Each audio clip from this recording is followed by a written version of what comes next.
I was sitting in a courtyard garden in Cebu pretending to read property transfer documents while my 28-year-old wife told her best friend, in Cebuano, exactly when she planned to leave me. 6 months after I signed over the $78,000 beach property. That was the timeline. 3 years I'd been with Cherry, 2 years dating, 1 year married.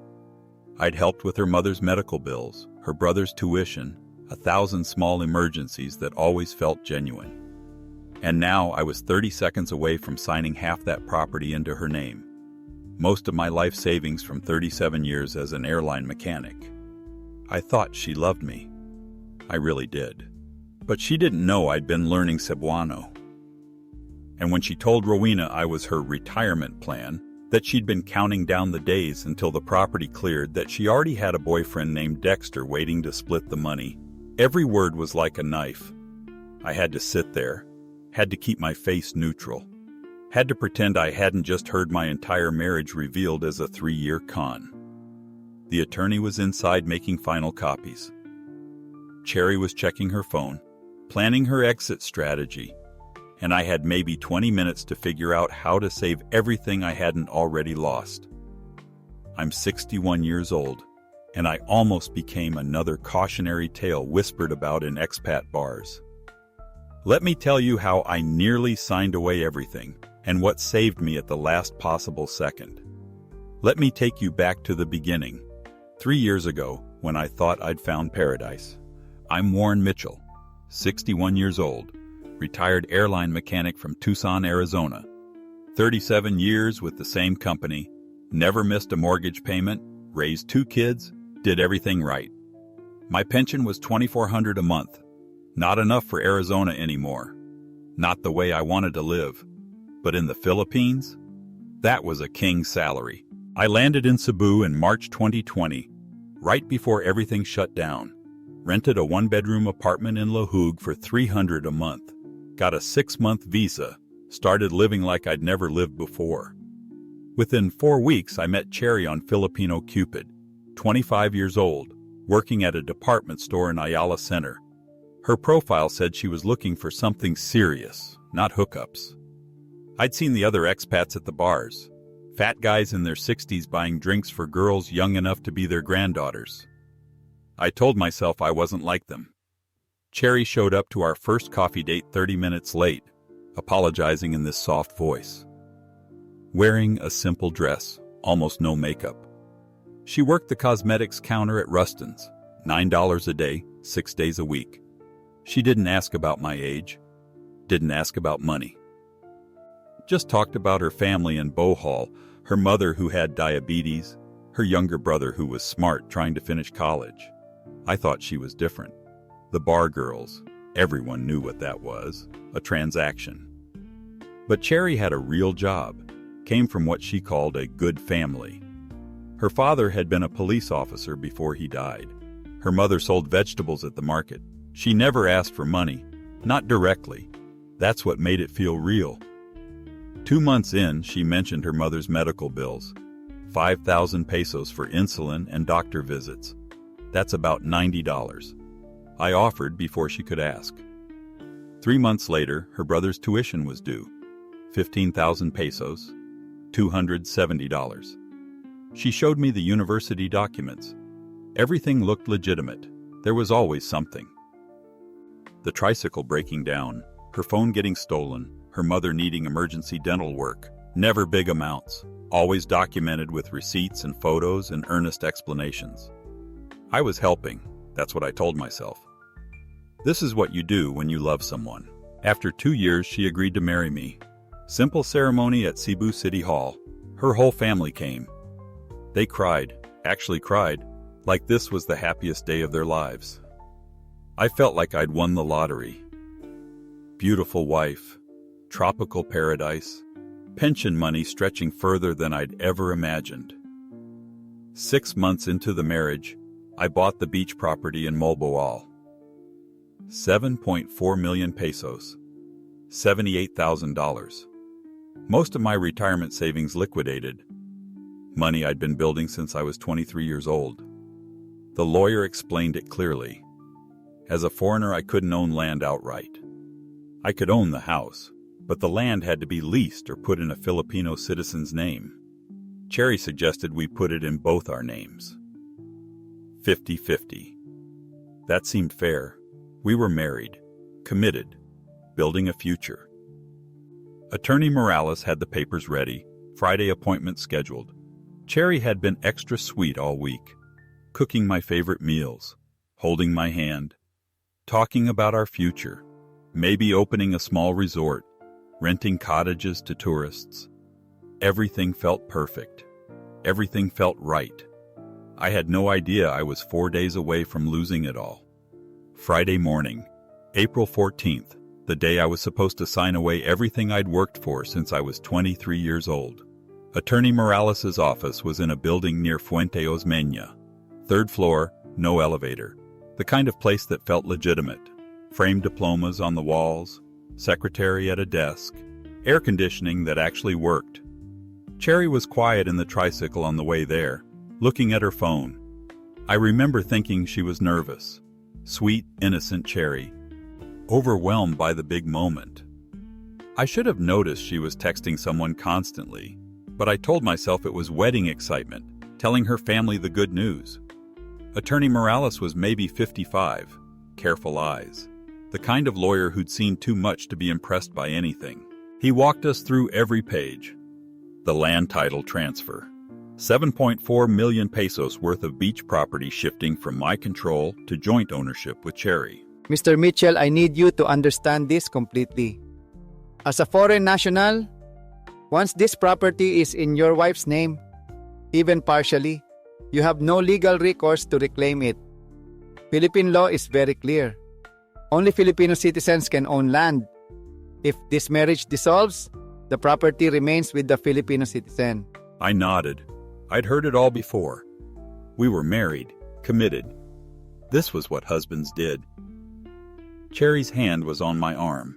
I felt it tighten when the attorney paused. Are you absolutely certain about this decision? I was offended, like he was insulting my marriage, implying Cherry was some kind of gold digger. I'd heard the stories. Bitter expats in bars complaining about Filipinas who took everything. But those guys were idiots. They'd married bar girls.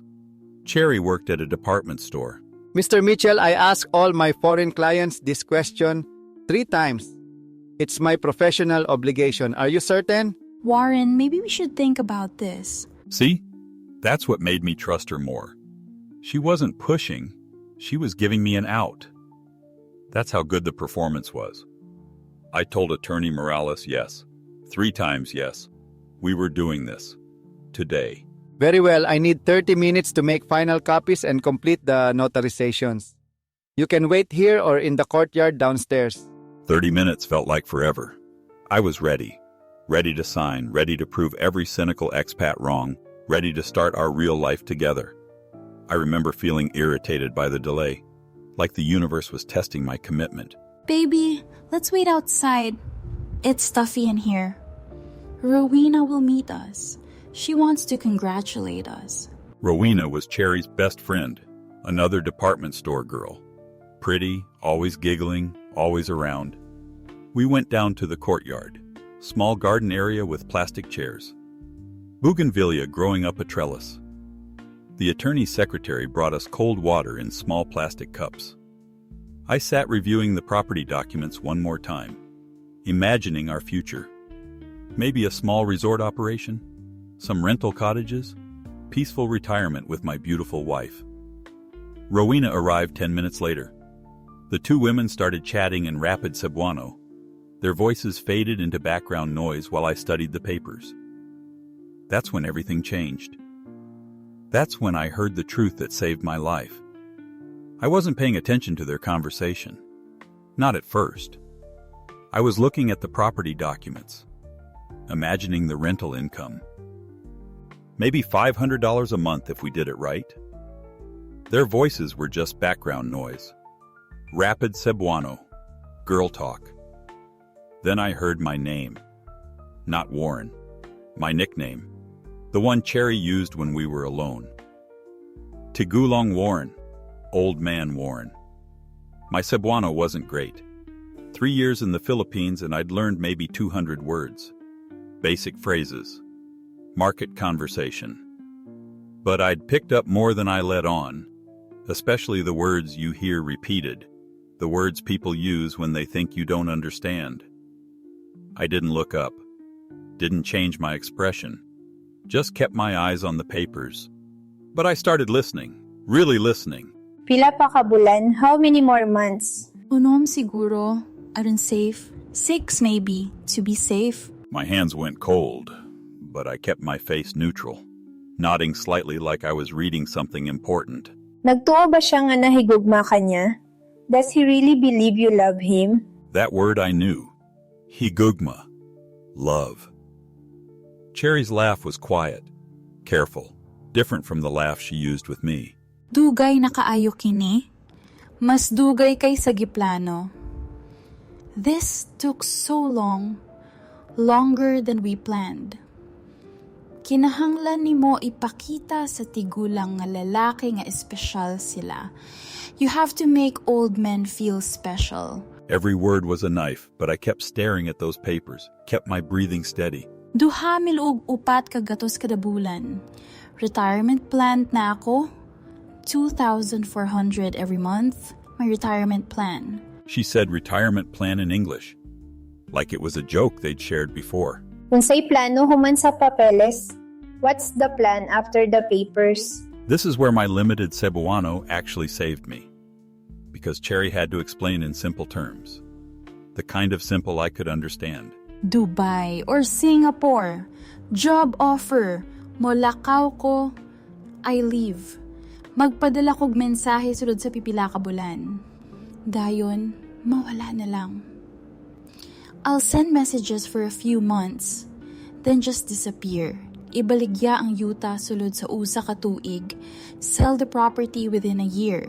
Then a name I'd never heard before. Split with Dexter. Half for me, half for him. Dexter, not her brother, not her cousin, her boyfriend.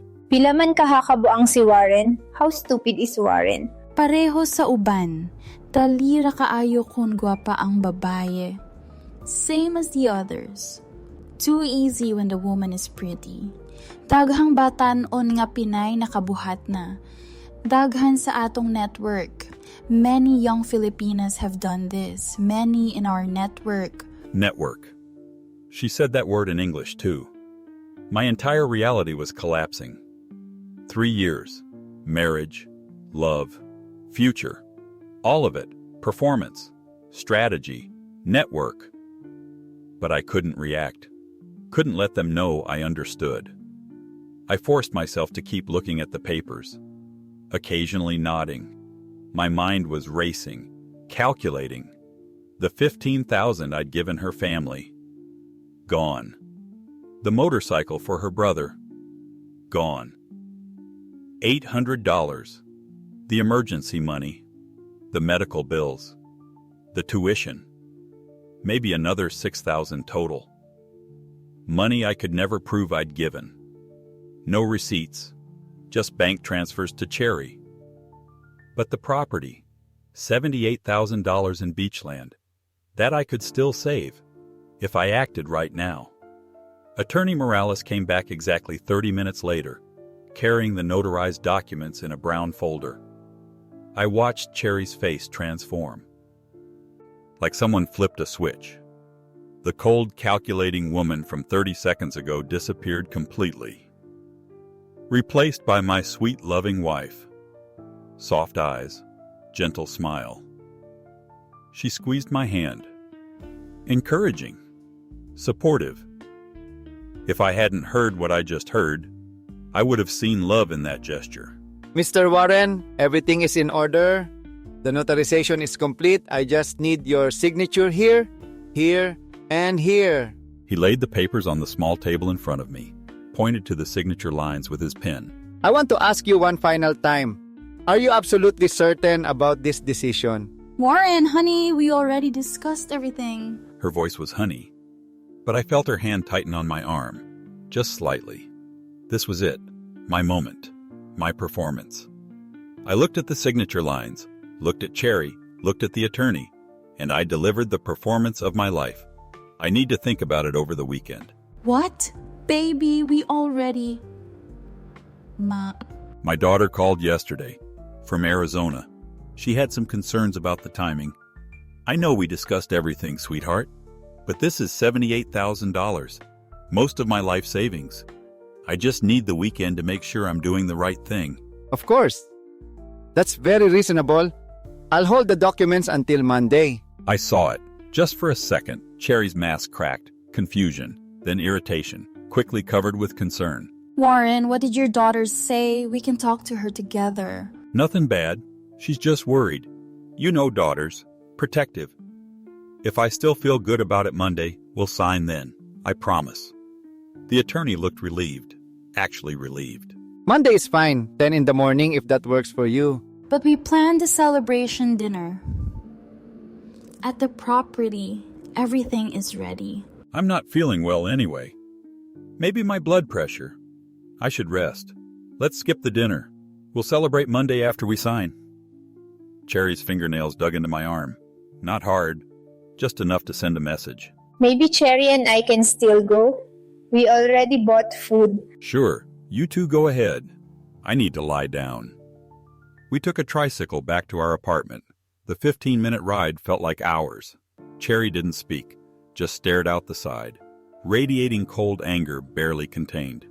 I kept up the act, rubbing my temples, looking tired, sick. I need to go to the store, get medicine for you. Thanks, babe. I'll be sleeping. She left 5 minutes after we got home. I knew she wasn't going to any store. She was calling Rowena, panicking, trying to figure out what went wrong. I had maybe 45 minutes, an hour if I was lucky. I moved fast. First, my phone. I photographed every document I owned, birth certificate, passport, property deed still in my name, bank statements, everything. Uploaded them all to Google Drive, then sent copies to my daughter's email in Arizona. Next, the laptop. Same thing. Every file, every document, every receipt I had. Then I opened my banking app. Our joint account at BDO had $8,000, money we'd been saving for property improvements, furniture, landscaping. I transferred all of it to my personal account at a different bank. Security Bank on Osmeña Boulevard. Done. 3 minutes. $8,000 saved. I packed one bag, clothes for a week, medications, my laptop, phone chargers, left everything else. I could replace clothes, couldn't replace that property deed. Then I opened my phone and booked a flight. Cebu to Manila. 6:30 the next morning, $112. Cebu Pacific.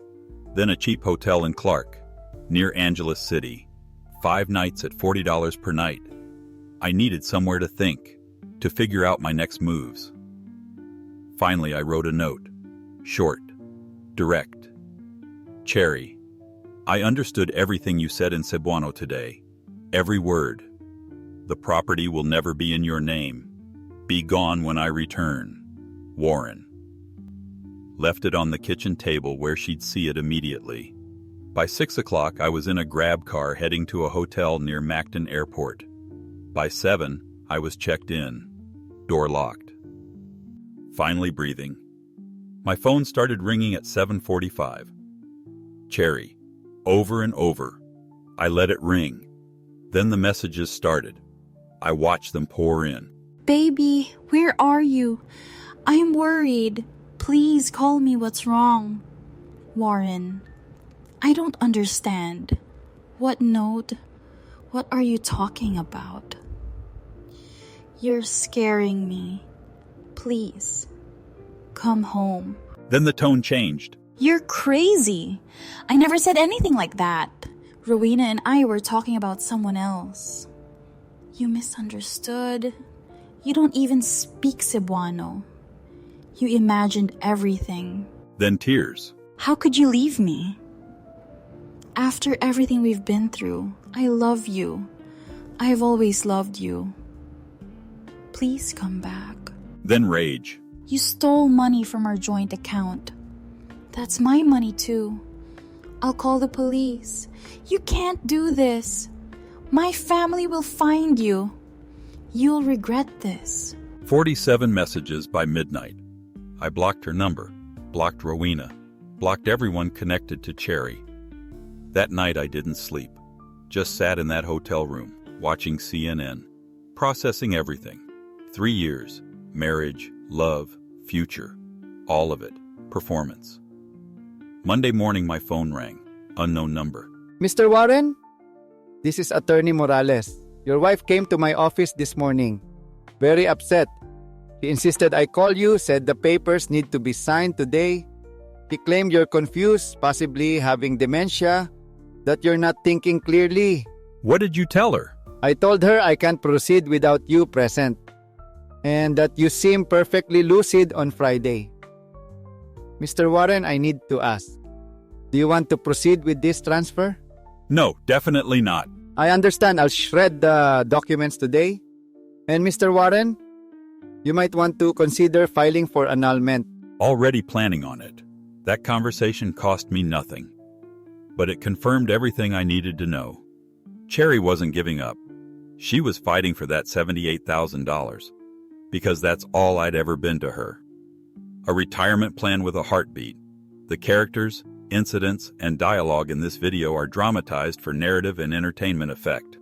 While some events may be inspired by real-life themes, this story is a work of fiction.